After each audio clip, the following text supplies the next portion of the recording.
আসসালামু আলাইকুম ওয়া নির্বাচন পরবর্তীতে একদল অন্য দলকে নানাভাবে হুমকি দিচ্ছে, ধমকি দিচ্ছে।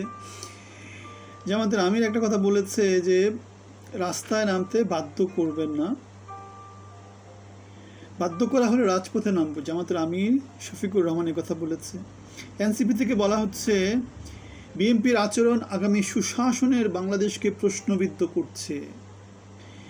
ডাকসুর জিএস সে বলেছে এবার আবু সাইদরাও প্রস্তুত আছে। অন্যদিকে গত 2 দিন ধরে নির্বাচন পরবর্তী সময়টাতে ঢাকা ইউনিভার্সিটিতে রাজাকার আলবদর বিদুর্দি নানা রকমের গান হচ্ছে, নাচ হচ্ছে, নানা রকমভাবে যারা এতদিন ধরে শিবির চক্র, যারা জামাত শিবির যারা নির্বাচনে জিতেছিল তাদেরকে নানাভাবে অপদস্থ করার চেষ্টা করা হচ্ছে। সুতরাং হাসিনা যে সংস্কৃতি ছিল রাজাকার আলবদর, এখন বিএনপি ক্ষমতা আসে তারাও রাজাকার আলবদর বলছে। আবার তারা এটাও বলছে নতুন করে যে পালিয়ে থাকা ছাত্রলীগ, লুঙ্গির তলা থাকা ছাত্রলীগ, এমন অনেক কিছু বলছে। সুতরাং আমরা দেখতে পাচ্ছি যে জিনিসপত্রগুলো হচ্ছে সেগুলো হচ্ছে যেহেতু এখন পক্ষের শক্তি আর বিপক্ষের শক্তি দুটো শক্তি আছে। আর বাংলাদেশের রাজনীতিতে যেহেতু সবসময় অ্যান্টি ইনকামবেন্সি কাজ করে, সরকার ব্যর্থ হয় এবং সবসময়, এবং বিরোধী দল যেহেতু জনগণের হয়ে কথা বলে, সুতরাং পরবর্তীতে জনগণ সরকারের বিরুদ্ধে গিয়ে বিরোধী দলকে ক্ষমতায় নিয়ে আসে।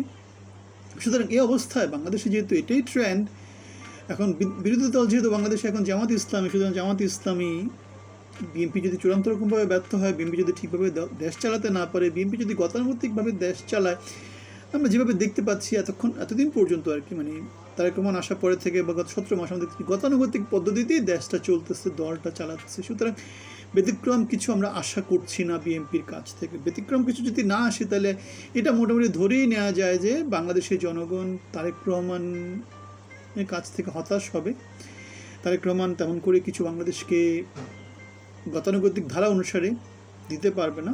সুতরাং জামাত যেহেতু বিরোধী দল, তারা যেহেতু জনগণের হয়ে কথা বলবেন, জনগণের তখন একটা মাত্র অপশান থাকবে, সেটা জামাত শিবির আসতে পারে অথবা বাংলাদেশ আওয়ামী লীগের বিকল্প একটা অপশানের কথা চিন্তা করতে পারে।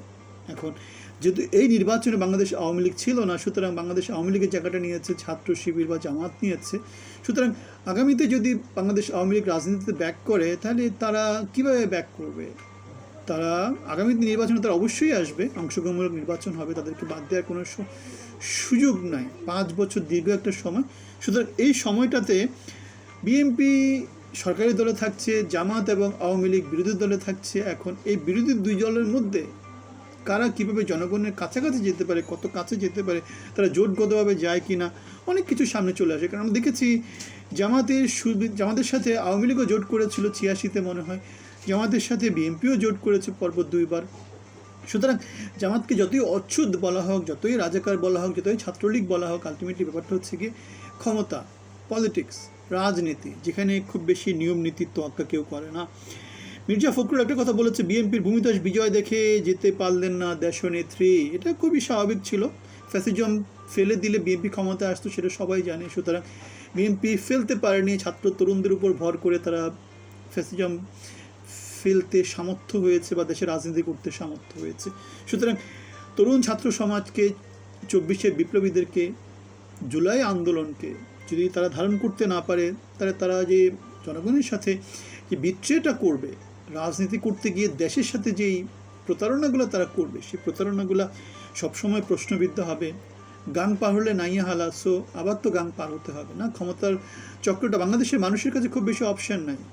5 বছর পর পর আওয়ামী লীগ বিএনপি, আওয়ামী লীগ বিএনপি।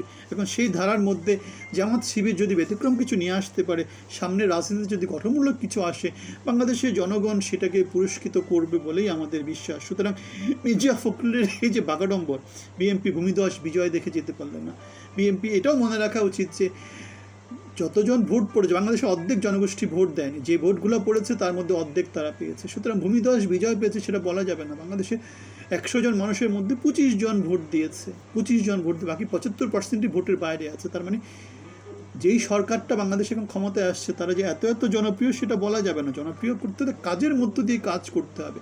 কি কাজ করেছে, কি অর্জন করেছে, আর্থসামাজিক, শিক্ষাগত, অর্থনৈতিক দিক থেকে বিদেশি শ্রমিক অথবা বিদেশি বাণিজ্য কোন দিক থেকে কি অর্জন, নেতৃত্ব কি করেছে, কিছু করেছে?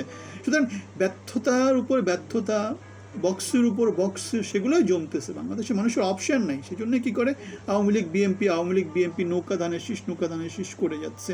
সুতরাং মির্জা ফখরুল বা বিএনপির উচিত 5 বছর পরে কী হবে সেটা চিন্তা করা, আগামী 1 মাস পরে তারা জনগণের জন্য কী ডেলিভারি দেবে সেটা চিন্তা করা। শুধু লুটপাট করে তো আর সরকার চলে না, দেশ চলে না। বাংলাদেশের মানুষের অপশান নেই, সেই জন্যই বাংলাদেশের মানুষ ফ্লিপ ফ্লপ করে, একটার পর একটা চেঞ্জ করে। সুতরাং 5 বছর পরের কথা চিন্তা করা উচিত, যেভাবে 2001 থেকে 2006-এর কাহিনী আমরা বলেছি, হাসিনা পালিয়ে যাওয়ার কথা বলেছি। সুতরাং মর্নিং শোজ দ্য ডে। আপনাদের কাজ, মন্ত্রিপরিষদ তৈরি করেন, কাজকামগুলো দেখান, 3 মাস যাক, 5 মাস যাক, 1 বছর যাক, তারপরে দেখা যাবে। এত খুশির কিছু নাই। আপনাদের সবার জন্য শুভকামনা। আসসালামু আলাইকুম।